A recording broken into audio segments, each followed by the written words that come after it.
नमस्कार सगळ्यांना, मी शिल्पा जाधव. माझ्या YouTube channel Shilpa Jadhav food recipes मध्ये आपलं स्वागत आहे. आज मी माझ्या पद्धतीने आलू पालक कशी करायची ती दाखवणार आहे. तर चला मग बघूया. आलू पालक करायला लागणारं साहित्य सांगते. इथे मी एक पालकची जोडी घेतली आहे.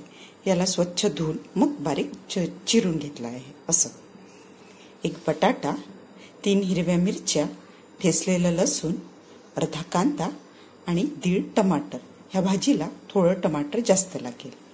एवढं साहित्य आपल्याला लागणार आहे. आता चला फोडणी करून घेऊया. एका कढईमध्ये मी तेल गरम करून घेतलेलं आहे.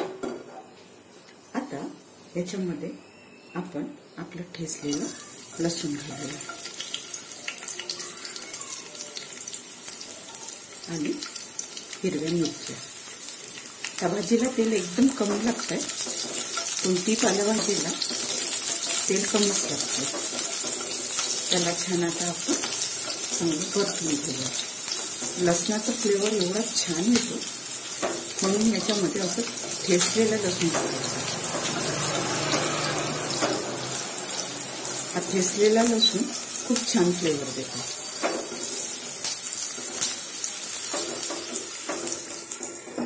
आता हा गोल्डन होतपर्यंत याला आपण कमी फ्लेम वरती चांगलं होऊ द्यायचं. हा लसूण व्यवस्थित ब्राऊन झाला की आता याच्यामध्ये आपण कांदा टाकूया. उभा चिरलेला कांदा आहे. याला पण छान परतून घेऊया. आपण थोडासा असा व्यवस्थित कच्चेपणा यासाठी मग बाकी काही करायचं. ही भाजी माझी खूप फेवरेट आहे. आलू पालक एकदम चवीला एवढी छान लागते आणि बनवायला पण लवकर होते. बनवायला एकदम सोपी आहे कारण की पालक शिजायला जास्त वेळ लागत नाही आणि पौष्टिक आहे एवढी. कारण की धर्म तर तुम्हाला माहीतच आहे की किती पौष्टिक आहे. हळद टाकून घेऊया. भरपूर प्रमाणात त्याच्यामध्ये आयरन आपल्याला मिळतं म्हणून लहान मोठे सगळे आपण ही भाजी एकदम चवीने खातो आणि खायला पण पाहिजे. तुम्ही मुलांना या पद्धतीने करून द्या. खूप छान त्यांना आवडेल ही भाजी. आता हळद व्यवस्थित झालं की आता याच्यामध्ये आपण टमाटर टाकून घेऊया. टमाटर एवढं छान फ्लेवर येतो याला. आता याला छान आपण टमाटर व्यवस्थित आपल्याला एकजीव होऊ द्यायचे. आता टमाटर व्यवस्थित शिजले की मग आपण बाकीचं टाकूया. त्याच्यामध्ये आपण चवीनुसार मीठ टाकून घेऊया. मीठ थोडं कमीच टाका कारण की भाजी शिजून कमी होते. खारट नको व्हायला म्हणून. आता याला छान मिक्स करून घेऊ.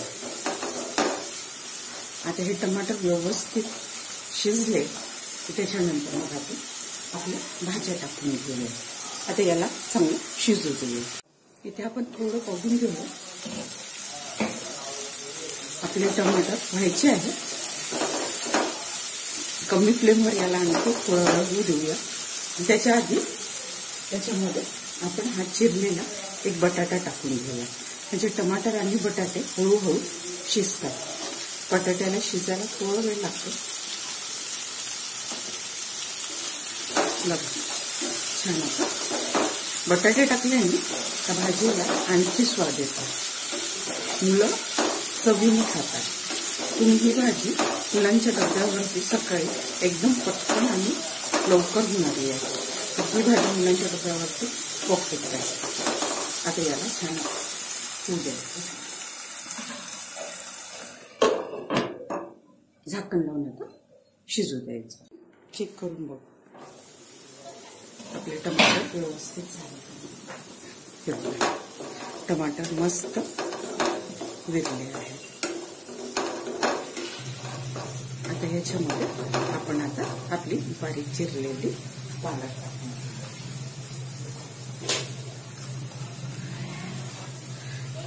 सकाळच्या डब्याला जर तुम्ही करत असाल तर पालक रात्रीच स्वच्छ धुवून आणि त्याला चिरून फ्रीजमध्ये ठेवलं की सकाळी पटकन ही भाजी होते. म्हणजे मुलांच्या डोळ्यावर एकदम हेल्दी पण भाजी पोळी जात आहे. आता याला छान आपण मिक्स करून घेऊया. आणि ही भाजी एवढ्या लवकर होते की काहीच वेळ, याला तयारीला पण जास्त वेळ लागत नाही. आता याला छान मिक्स झाली की याला पण आपण छान शिजू देऊया. आता उन्हाळ्यामध्ये चांगली पालक, मेथी, पालेभाज्या कमीच मिळतात, पण जेव्हा कधी पण मिळतात नक्की आपल्या आहारामध्ये ऍड करा. कारण की ज्या विटॅमिन्स, जे पौष्टिक तत्व पालेभाज्यांनी आपल्याला मिळतात ते कशानेच मिळू शकत नाही. आता याला छान मिक्स केलं. आता याला झाकण लावून आपण बारीक फ्लेमवरती आता छान पालक शिजू देऊया. तर चेक करून घेऊया. पालकला कसं छान पाणी सुटलंय. एक नंबर वाटत आहे. एकदम हळू फ्लेमवरती याला शिजवायचं, म्हणजे याचा स्वाद आणि कलर दोन्ही पण खूप छान येतो. आता यातलं पाणी जे आहे, पालकाला जे पाणी सुटलं आहे त्याला थोडं आणखी आपण आटवून घेऊया. हे पूर्ण पाणी आटलं की आपली भाजी शिजली. त्याला थोडं आणखी शिजवू. इथे बघून घेऊया. छान आपली पालक आणि बटाटे दोन्ही व्यवस्थितपणे शिजले. पाणी थोडं आहे. तुम्हाला पूर्ण कोरडी करायची असेल तर मग यातलं पूर्ण पाणी आटवा. माझ्या हिशोबाने आता हे पालक आणि आलू दोन्ही शिजले. मी तुम्हाला आलू हे बघा, एकदम मस्त यम्मी आपली भाजी रेडी आहे. रेसिपी आवडल्यास लाईक, शेअर, कमेंट आणि सबस्क्राईब करा. आणखी तुम्हाला कोणती रेसिपी बघायला आवडेल मला कमेंट करून नक्की सांगा. स्वस्थ रहा आणि मस्त खा. थँक्यू.